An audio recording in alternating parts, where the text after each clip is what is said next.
In less than 60 seconds, Nike's multi-billion-dollar company collapsed. At midnight, a $40 t-shirt with a WNBA player's new emblem caused a digital avalanche. Their worldwide servers, which were designed to handle billions of transactions per year, collapsed under the strain in an instant. They weren't dragged down by a Super Bowl commercial or a shoe scandal. It was unheard of. Natural desire for a piece of a cultural phenomena from millions of people. This was more than just the introduction of a product. It was a $500 million chain reaction that revealed a massive error in judgment and permanently altered women's basketball, making executives face a reality they had been ignoring for decades. Nike had been utterly silent for a year and a half. For Caitlin Clark, a rising talent known as the Steph Curry of women's basketball, fans had begged, conjectured, and demanded goods. She was the top scorer in the country, averaging 5 threes per game and exuding skill and finesse. However, a business that could plan multi-million-dollar shoe releases in a matter of months required an eternity to launch her items. For a company that takes pride in leveraging athletic brilliance, the delay was a mystery, a source of mounting annoyance, and a huge lost chance. As soon as the logo appeared, mayhem broke out. A simple design of 2 interlocking Cs appeared on the digital marketplace at 12 a.m. on a late September night. On paper, the 2 million units generated seemed excessive at $40 for adults and $35 for children. However, this estimate turned out to be horribly miscalculated in reality. What should have been the sportswear giant's standard clothing launch quickly turned into a global spectacle, a cultural earthquake that rocked the foundations of sportswear history. The network abruptly and brutally collapsed. 10 million site visitors overtook Nike's sturdy infrastructure, which was built for international trade, in just 60 seconds.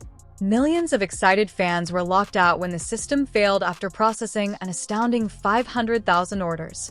Their yearning quickly turned into intense frustration and a nearly compulsive drive to obtain the desired object. The globe witnessed a WNBA player just 2 years into her career ignite consumer demand that rivaled those of the world's biggest male athletes. An unprecedented digital storm. And observe, the US was not the only country affected by the digital nightmare. The same crash sites and irate users greeted Europe when it awoke. The same thing happened in Asia, where Clark has a huge fan base. In Tokyo, Japanese fans set up camp outside shops. Chinese resale websites swiftly advertised Clark t-shirts for up to $3,000, demonstrating an immediate and startling worldwide demand that Nike had utterly failed to predict. These sites were desperate for a chance to obtain a t-shirt. The cascade was only getting started. Chaos was transformed into cold, hard cash when secondary markets exploded. Resellers and bots jumped at the chance to flip goods at markups of at least 250%.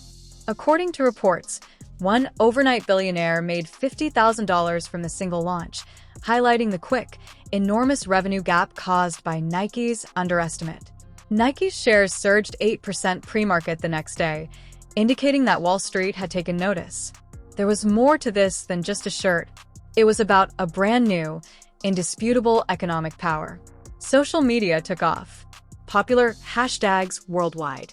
Hundreds of millions of people watched videos that showed the crashes and unsuccessful checkouts.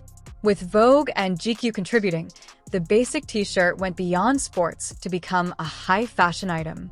Students in high school started exchanging the shirts for vehicles, game consoles, and concert tickets. The clothing quickly came to represent identity, status, and the unmistakable commercial force of women's basketball. Many started claiming that Caitlin Clark had become the Taylor Swift of all women's sports because she had accomplished something beyond athletics. Her influence went beyond the game itself, elevating her from a mere athlete to a legitimate cultural phenomenon. She was instantly recognizable and attracted new generations of followers, both male and female, to sports they had previously disregarded. This unexpected, indisputable realization highlighted the fact that some people just grow bigger than any one sport they participate in. There was more than just financial repercussions. It was profoundly social, cultural, and psychological. Nike's rivals were compelled to admit what many had been aware of. Lengthy. Women's basketball had been severely underestimated, disregarded, and undervalued. This was a significant turning moment that confirmed decades of demands for funding, promotion, and faith in female athletes. A precedent that would reverberate across leagues and boundaries was set by Clark's phenomena. This wasn't just about Clark personally. Every woman who had ever been told her sport wasn't worth the hype, every player who took lower contracts because the system didn't think highly of them, and every team that didn't have the marketing assistance or brand exposure to realize its full potential could relate to it. Her accomplishments demonstrated that the issue was never a lack of demand. In women's athletics, it was always about visibility, opportunity, and core values. A contentious storyline surfaced during the dispute. Commentator James Hill and writer Mike Freeman of USA Today expressed disapproval, pointing out that no black WNBA players had signature shoes at the time, suggesting a problem with Clark getting hers. But the counterargument took off right away. This was a question of unquestionable marketability rather than skin color. Like any business, Nike places a high priority on profit, and Clark had shown an unparalleled capacity to produce it by turning a basic t-shirt into a worldwide phenomenon. The Clark logo stood for more than just apparel. It represented the potential for women's sports to change ingrained cultural narratives, upend existing markets, and garner international attention. It unequivocally demonstrated that when the appropriate talent is combined with the proper platform investment, the outcome is not only significant, but potentially revolutionary. For the whole sports sector, this launch acted as a guide, a sobering warning, and an urgent invitation. The figures were unquestionable at the conclusion of the month. Revenue of $500 million, unheard of worldwide attention, broken websites, soaring stock, and a cultural impact that will impact contracts, endorsements, and league expansion for years to come. Clark, who reportedly signed a $28 million contract with Nike and a distinctive shoe, had turned wearing a t-shirt into a revolution. This was neither a coincidence or a matter of luck. It was a turning point that brought years of success and enormous fan support together. The whole tone changed silently, behind closed doors. Meetings for sponsorship, which had previously been speculative, were actively proactive.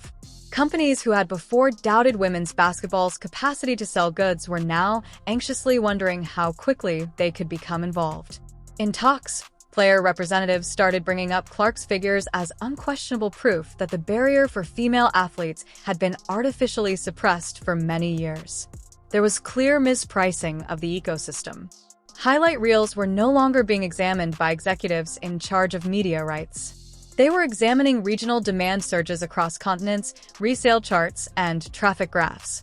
The way future TV deals are structured is completely altered when a single player can generate this level of engagement without even a championship narrative or decades of branding. Suddenly, broadcast rights represent more than just ratings. They are about unquestionable digital supremacy, commerce, and cultural significance. The postmortem at Nike was savage. How might a business that relies heavily on athlete marketing misinterpret this? Why was how conservative is production? Why wasn't their infrastructure put through a stress test to meet this demand? The awkward response kept coming up.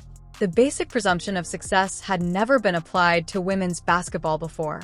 Because it's dramatic when you see a surge in demand. There is no turning back. The paradigm had changed irreversibly. Even the disruption caused by counterfeit goods spoke volumes. Fake goods don't overwhelm you unless there is an uncontrollable desire for real goods. Unless the payout is enormous, street merchants do not risk seizures. When Clark's Indiana Fever-colored player edition Kobe 5 Pro TRO sold out in a matter of minutes and surfaced on secondary markets at twice the retail price of $190, it turned out to be a crucial distinction. There was no women's basketball product available on the black market. They observed pure cash. The narrative didn't finish here. It was only the beginning of a new age. Women's basketball is no longer requesting more room. One crash server at a time, it is relentlessly pursuing it. The fans were prepared much before the brands, and the market moved more quickly than anyone had anticipated. Caitlin Clark didn't simply show up at the right time. She broke stereotypes and recalculated the real worth of women's sports for all athletes who follow, revealing how long it had been waiting.